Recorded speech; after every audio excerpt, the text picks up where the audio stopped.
Hello good morning guys. तो आज है हमारी कम्युनिकेशन की सीरीज़ का डे नंबर 24, जहाँ पे हम हमारी कम्युनिकेशन को इम्प्रूव करने के लिए कुछ एक्सरसाइज कर रहे हैं।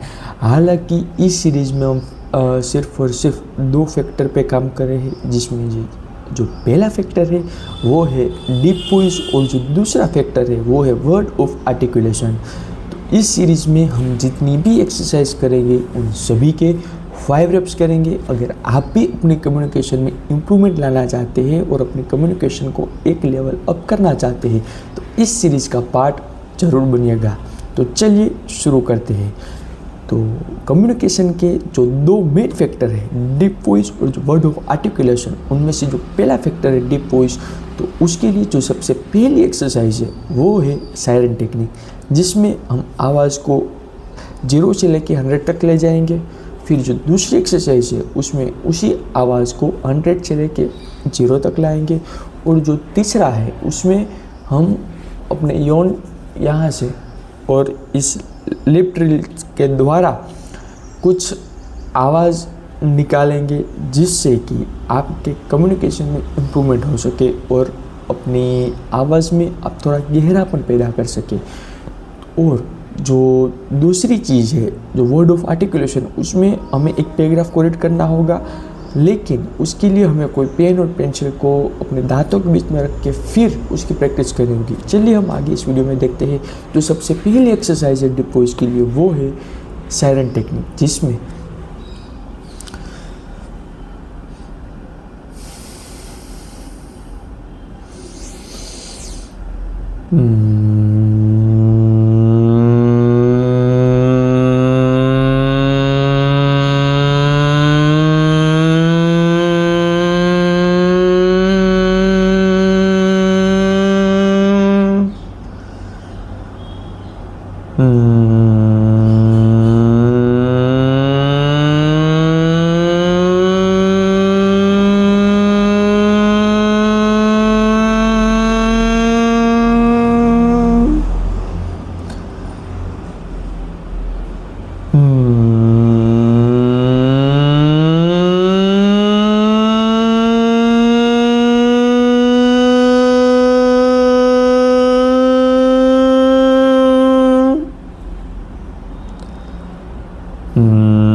ये हो गई डीप वॉइस के लिए जितनी भी एक्सरसाइज है वो।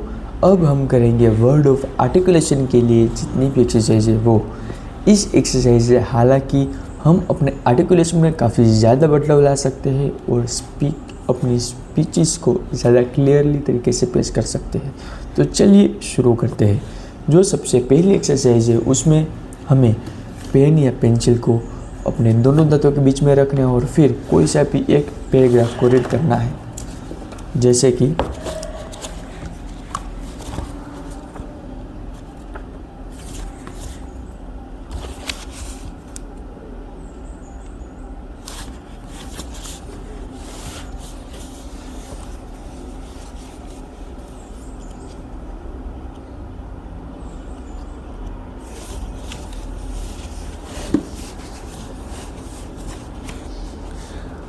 अभिनय सीखने के लिए किताबी नियमों की नहीं, सामान्य ज्ञान और भावों को ध्यान से समझने की ज़रूरत होती है। व्यक्ति के भाव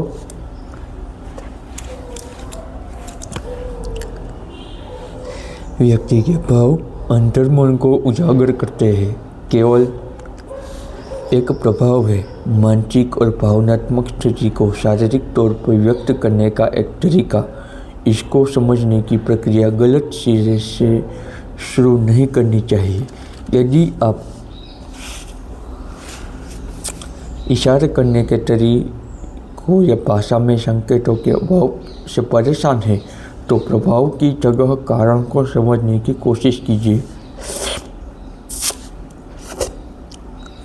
व्याख्यान के दौरान इस्तेमाल किए गए बनावटी इशारे भाषण में प्रभाव डालने का काम नहीं कर सकते।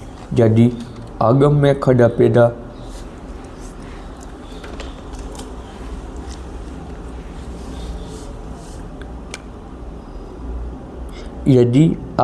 खड़ा पैर उम्मीद के मुताबिक नहीं बढ़ रहा है तो उसमें समय पर खाद पानी डालें और रोशनी की रुकावट को दूर करें। पेड़ की सेहत सुधारने के लिए कुछ शाखों को काटने से कोई फर्क नहीं पड़ता। यदि पानी का कुंड खाली है तो बारिश का इंतज़ार कीजिए या फिर ज़रूरत पूरी करने के लिए कुआं खोदिए। जाहिर है, सूखे कुंड में पंप लगाने से तो कुछ नहीं होने वाला।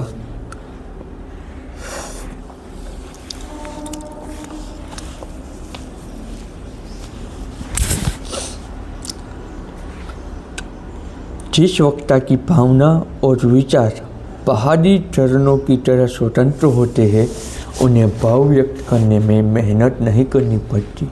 ऐसे लोगों की भावना खुद ब खुद जाहिर हो जाती है। विषय में डूबकर नाटकीय भावना व्यक्त करने वाले कलाकार को अभिनय के नियम याद करने की ज़रूरत नहीं पड़ती। भाव अंतर्मन से पैदा होने वाले चाहिए। ज़बरदस्ती पैदा किए गए भाव बनावटी लगते हैं। लड़की का घोड़ा बच्चों का दिल बहला सकता है, लेकिन रास्ता तय करने के लिए असली घोड़े की ही ज़रूरत पड़ती है। किसी विषय के संबंध में निश्चित नियम तैयार नहीं किए जा सकते, बल्कि इस कोशिश भी नहीं करनी चाहिए। भाषण माहौल वक्ता के स्वभाव पर दर्शकों के मिजाज के मुताबिक होना चाहिए। 6 का गुणा 7 से करना हो तो परिणाम अंदाजे के मुताबिक हो सकता है, लेकिन भाषण के दौरान वक्ता किस विचार पर कैसा भाव प्रस्तुत करेगा, इसका ठीक अंदाजा नहीं लगाया जा सकता। भाषण के बीच में वक्ता कई बार दोनों हथेलियों की पहली उंगलियां को छोड़कर बाकी उंगलियों की मुट्ठी बना लेते हैं और पहली उंगलियों को मिलाकर दर्शकों की तरफ ऐसे संकेत करता है जैसे विचारों की बौछार कर रहा हो। बहुत से वक्ता हथेली पर मुट्ठी की ताल देते हुए विचार पर ध्यान आकर्षित करने की कोशिश करते हैं। वही ब्रायन अहम विचारों को प्रस्तुत करने के दौरान ताली मारने के बाद सीधे हाथ को ऊपर उठाने का आदी है। गेल्डस्टोन विचारों को बल देने के लिए सामने रखी मेज पर जोर से मुक्का मारता है। इसी तरह से आपको भी पेन या पेंसिल को दांतों के बीच में रख के फिर एक पैराग्राफ को रीड करना है। अब जो दूसरी एक्सरसाइज है उसमें आपके माउथ के इस मसल को थोड़ा स्ट्रेच करके फिर एक पैराग्राफ को रीड करना है। जैसे कि इसी प्रकार वक्ता के अंदाज के बारे में कुछ अटकलें जरूर लगाई जा सकती है, लेकिन यह तय नहीं किया जा सकता कि भविष्य में वक्ता किस अंदाज को विकसित कर लेंगे। इस विषय को ज़्यादा स्पष्टता के साथ समझने के लिए कुछ सुझावों पर ध्यान देना आवश्यक है। दर्शकों का ध्यान आकर्षित न कर पाने वाला अंदाज व्यर्थ होता है। विचारों को मजबूती देने और दर्शकों का ध्यान आकर्षित करने में संकेतों और अंदाज की अहम भूमिका होती है। विचारों के माध्यम से दिए जाने वाले संदेश को बलपूर्वक व्याख्यान, संकेत के जरिए प्रस्तुतिकरण, स्वर में बदलाव, चेहरे के हावभाव और सिर, हाथ या पैर को झटका देकर उसे उद्देश्य को हासिल किया जाता है। भाषण के दौरान शरीर की मुद्रा बदलना भी प्रभावशाली अंदाज माना जाता है। यदि सड़क पर टहलते समय लोगों का ध्यान आपकी चाल की ओर आकर्षित होता है तो जाहिर है कि आपके व्यक्तित्व के मुकाबले चलने का ढंग लोगों पर ज़्यादा असर डाल रहा है। अतः चाल में बदलाव की आवश्यकता है।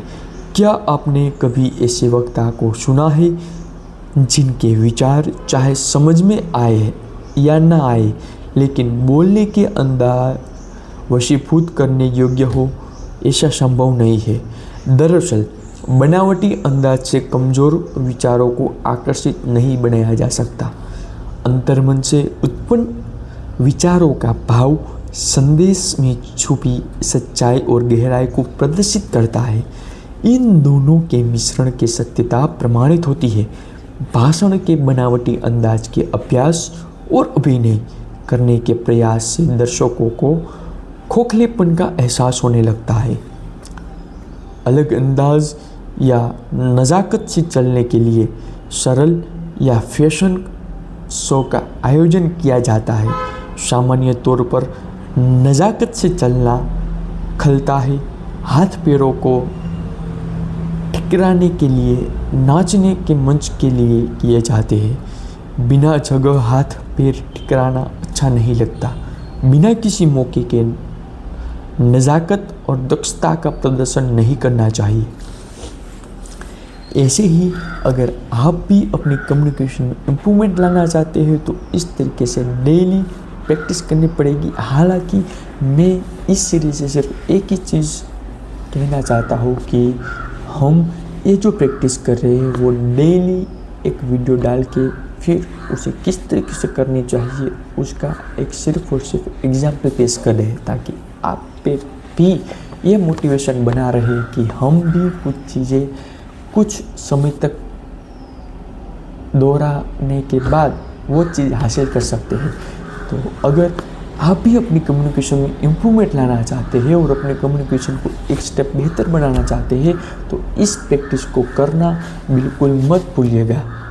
तो अगर आप इस वीडियो में आपको कुछ भी यूज़फुल लगा हो तो मेरी चैनल को सब्सक्राइब करना मत भूलिएगा। तब तक के लिए मिलते हैं अगली वीडियो में। जय हिंद, वंदे मातरम।